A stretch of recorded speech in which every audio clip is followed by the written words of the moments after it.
Hello and welcome back to the Way to Native Chronicles. Sometimes what's most heartbreaking isn't the anger people show, it's the contradictions they don't see. A few days ago, a group of respected Indigenous leaders stood on the streets of Ottawa holding signs calling for sanctions on Israel and expressing support for the Palestinian cause. And while their intentions may be rooted in a sincere desire to stand against oppression, I couldn't help but feel a deep sense of sadness because the messages they were standing behind, whether they realized it or not, weren't just about justice. It was political messaging shaped by movements that deny or erase the indigenous identity of the Jewish people. And worse, it supports a cause that, in the case of Hamas, openly calls for their destruction. It reminded me of something we've seen before when members of the LGBTQ+ community marched under Queers for Palestine banners in support of regions where, tragically, being gay is punishable by death. It's a contradiction so stark, it's hard to ignore.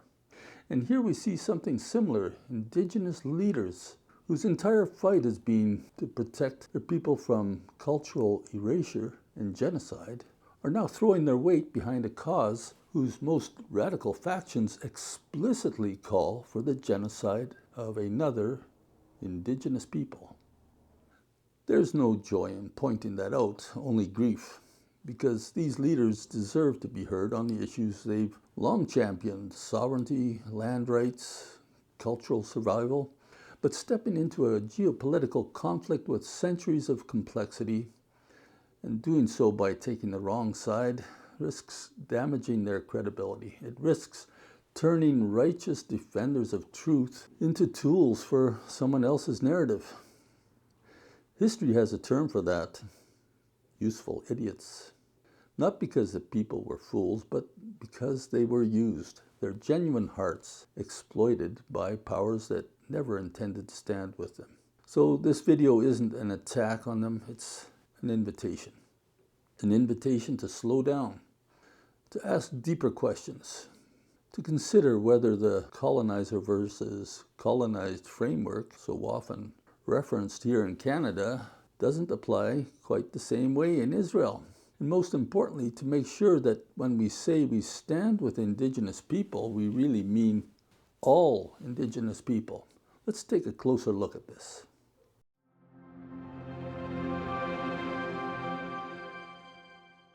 The Jewish people are not foreign to the land of Israel. Let's start there.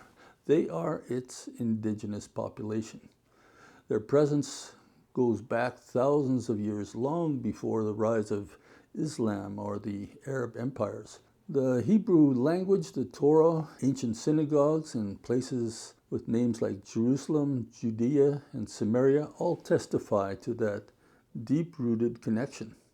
But what about the word Palestine? Many today treat it as if it refers to an ancient Arab nation, but that's not the case. The term Palestine was actually imposed by the Romans, not by Arabs. In the year 135 AD, after crushing a Jewish revolt, Roman Emperor Hadrian renamed the region from Judea to Syria Palestina. This was a calculated move to erase Jewish identity from the land by naming it after the Philistines, an extinct non-Arab people who had once been enemies of ancient Israel. That was never about honoring an Arab heritage. It was about spiting the Jews and rewriting the map. From then on, the region was ruled by a long list of foreign empires. At no point did any Arab state called Palestine exist. There was no Palestinian king. There was no Palestinian government, no Palestinian borders, no Palestinian national currency, and no recognized state in international law called Palestine. The idea of a distinct Palestinian nation only began to take shape in the 20th century, primarily as a reaction to Jewish self-determination, not as a revival of an ancient nation. Let's take a little look at the timeline here.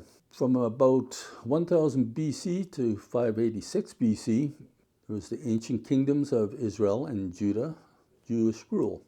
From 586 BC to 539 BC, then the Babylonians took it over. 539 BC to 332 BC, then it was the Persians who took over the whole region.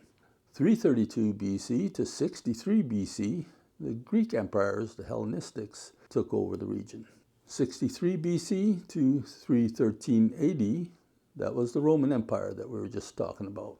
Then in 313 to 638 AD, Byzantine Empire took over the region as well. Then in 638 to 1099, that's when the Arab Muslim caliphates took over. 1099 to 1291, Crusader kingdoms. But then in 1291 to 517, it was the Mamluk Sultanate.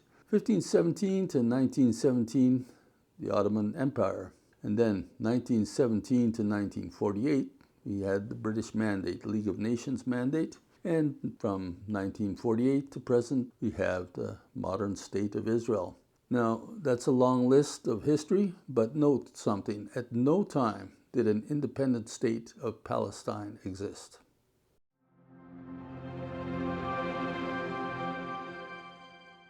It's also important to take a hard look at who is leading the fight on the Palestinian side, because it's not just civilians trying to defend their homes. It's Hamas, a terror organization that has made its goals explicitly clear. Their charter calls for the elimination of the Jewish state. On October 7th, 2023, Hamas carried out one of the most brutal attacks in modern memory, murdering civilians, raping women, burning people alive, and taking over 200 hostages, including children. But there's another layer to this, one that makes the situation even more tragic. Over the years, Hamas has been documented using civilian infrastructure as military shields, firing rockets from areas near schools, hospitals, and mosques, and storing weapons under residential buildings. This isn't a fringe accusation. It's been reported by organizations like Human Rights Watch. One Hamas leader even publicly boasted that Palestinians have turned death into an industry, proudly using women and children as shields. In another instance, a Hamas spokesperson acknowledged that the deaths of civilians serve as a way to turn the world against Israel. In other words, the more innocent Palestinians who die, the more pressure is placed on Israel through international outrage. And that's exactly what Hamas wants. Even today, the war drags on because Hamas still refuses to release the hostages it took in October. This is not a group seeking peace. It's a group that profits politically and strategically from ongoing suffering. So yes, civilians are dying. Yes, Gaza is in crisis. But Hamas has engineered that outcome on purpose.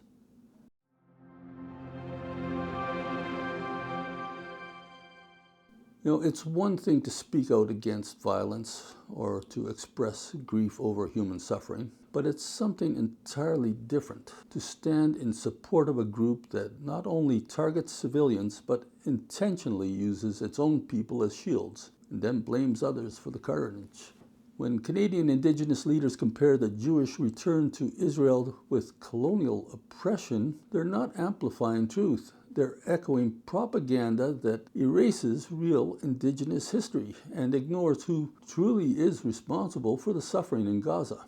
And maybe, just maybe, it's time for some Indigenous leaders to stay in their lane. There are enough complex challenges facing Indigenous communities right here in Canada. Challenges that deserve full attention, focus, and leadership. Getting pulled into overseas ideological battles, especially ones built on misinformation, not only distracts from that mission, it damages the credibility of Indigenous voices at home. Let's speak where we have standing and listen where we don't.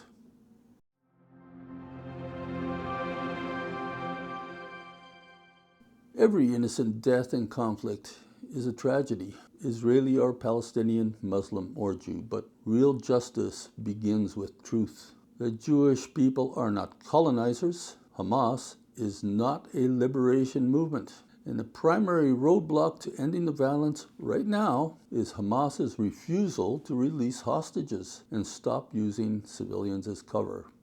Justice isn't served by repeating slogans. It's served by telling the truth, even when it's uncomfortable.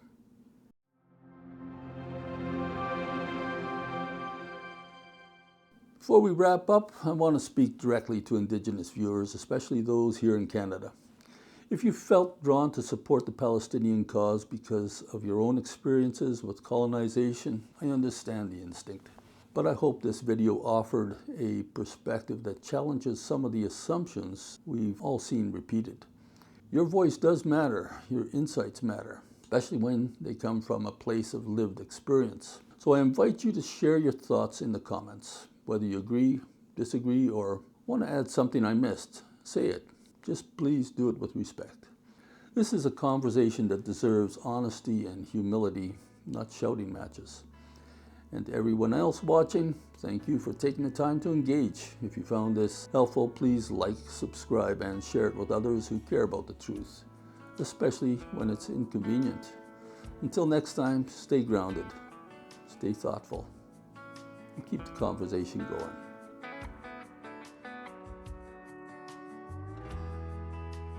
Did you like this video? If you did, I think you're gonna like this one right over here. So check it out. And I appreciate your subscribing if you haven't done so already. Remember to do that while you're watching this next video. Click like, it all helps us out for this channel. Catch you next time.